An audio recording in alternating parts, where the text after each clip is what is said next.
Assalamualaikum warahmatullahi wabarakatuh.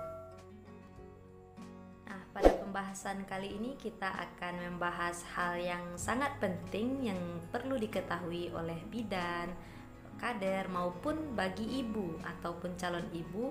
Salah satunya yaitu cara pengisian KMS atau Kartu Menuju Sehat. Jadi KMS ini ada pada buku KIA.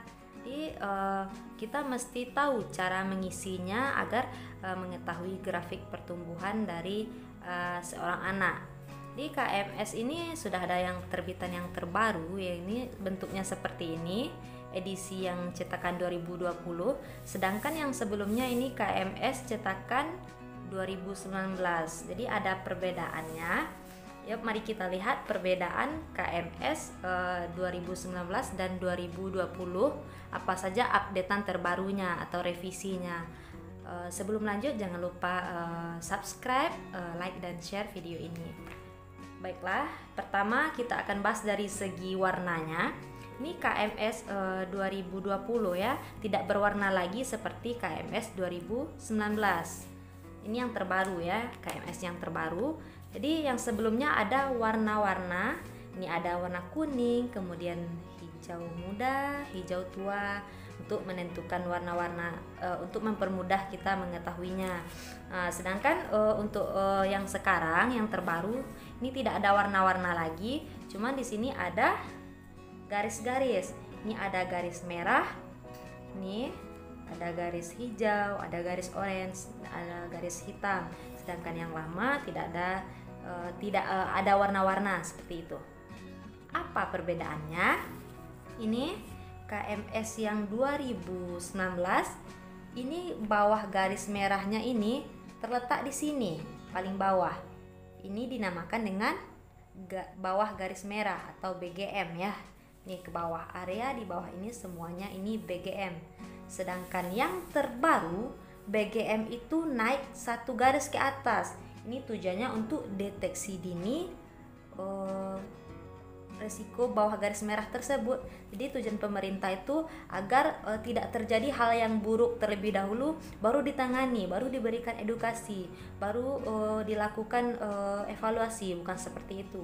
Jadi sebelum terjadi kondisi yang sangat buruk, maka dinaikkanlah BGM-nya satu ke atas. Jadi ini sudah BGM. Kalau sebelumnya di sini, sekarang BGM-nya bawah garis merahnya area sini. Kemudian perubahan yang kedua itu ada potensi obesitas. Deteksi dini untuk potensi obesitas itu di atas garis oranye ini dikatakan dengan berpotensi obesitas. Jadi begitu. Jadi yang amannya memang di area sini. Itu dikatakan berat badan bayi tersebut ideal. Nah, lebih kurang itu saja ya perbedaannya. Dan KMS terbaru ini lebih kompleks, lebih jelas ya. Banyak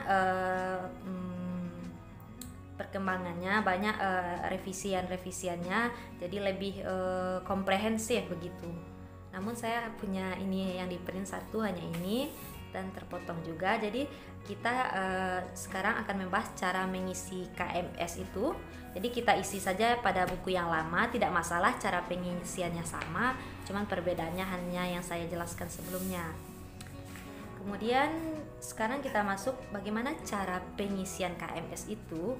Jadi dia ada untuk bayi laki-laki ini berwarna biru, sedangkan untuk bayi perempuan itu berwarna pink. Ini bisa kita lihat, ini berat badan, coba perhatikan, ini berat badan dalam satuan kilogram. Kemudian ini bulan penimbangan, kapan ditimbang, ditulis di sini tanggal bulannya. Kemudian beratnya dalam kilo. Kemudian ini kenaikan berat minimal standarnya. Ini untuk ketentuan apakah naik atau tidak naik. Kemudian apakah ASI eksklusif atau tidak. Ini nanti akan kita isi. Baik, yang pertama contohnya bayi A. Berat lahir bayi tersebut 3 kilo. Jadi kita isi di sini 3 kilo. Oke, ini kosongkan saja. Ini pada saat lahir ya. Jadi kita tarik garis ke atas 3 kilo, tandai di sini 3 kilo. Kemudian ini masih kosong ya, karena baru lahir ya. Kemudian bulan selanjutnya bayi tersebut ditimbang lagi. Kemudian beratnya itu beratnya itu mencapai 4,5 kilo misalnya. 4,5 kilo pada bulan kedua. Ini naiknya berarti 1,5 kilo ya. Kita tarik garis ke atas 4,5 kilo. 4,5 kilo dikurang segini, tarik garis ke atas. Jelas ya, nampak. Kemudian di sini dari 3 ke 4,5 kilo berarti naiknya 1,5 kilo ya, berarti melebihi 800. Kan ketentuan minimalnya itu naiknya harus minimal 8 ons dalam sebulan pada dari ini ke sini. Berarti naik. Apakah ASI eksklusif? Jika iya, tulis ya. Oke, misalnya pada bulan selanjutnya bayi tersebut ditimbang lagi, beratnya 6 kilo misalnya. Wah, bagus lagi, beratnya 6 kilo.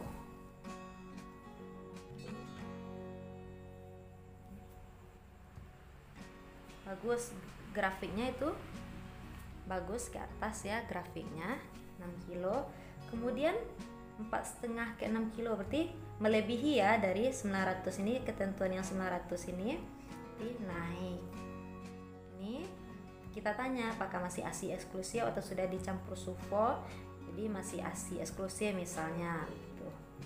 Kemudian selanjutnya pada bulan selanjutnya kita timbang lagi beratnya, misalnya ini naiknya hanya sedikit ya, 6,6 misalnya.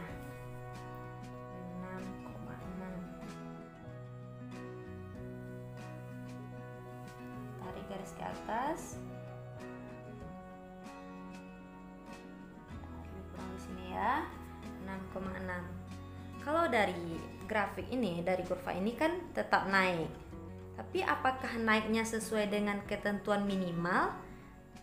Dari 6 kilo ke 6,6 itu hanya naiknya 6 ons, tapi ketentuannya itu 800 gram, 8 ons.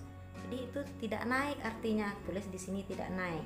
Tapi di kurva ini mungkin ya agak tetap naik ya, tetap berada di garis aman ya, hijau tua gitu.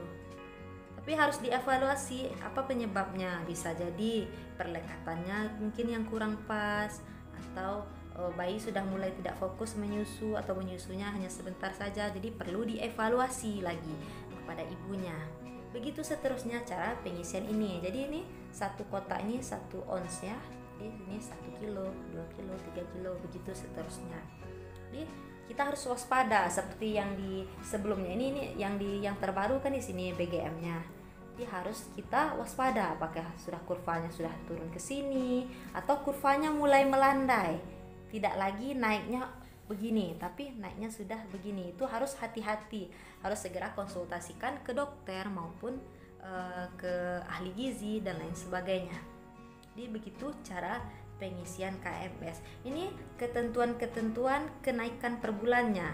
Jadi dari bulan pertama ke ini baru lahir di sini. Kemudian sebulan selanjutnya minimal harus naik 800 gram. Kalau boleh bagus. Kemudian dari bulan kedua ke bulan ketiga minimal naik 900 gram, begitu seterusnya. Ini ada standar-standar kenaikan minimalnya. Jadi harus dievaluasi jika misalnya pada saat 6 bulan nanti apakah bayi tersebut udah mulai MPASI, apakah kenaikannya sesuai, misalnya minimal 400 gram dalam sebulan. Jadi harus kita plot kurva ini agar mengetahui gimana kurvanya, apakah naiknya bagus, apakah melandai, kurvanya apa menurun, harus dipahami untuk evaluasi bagi ibu. Jadi ibu, kader maupun bidan harus sama-sama memahami ini semuanya demi tumbuh kembang yang optimal bagi bayi tersebut. Jadi sekian cara pengisian KMS, semoga bermanfaat. Assalamualaikum warahmatullahi wabarakatuh.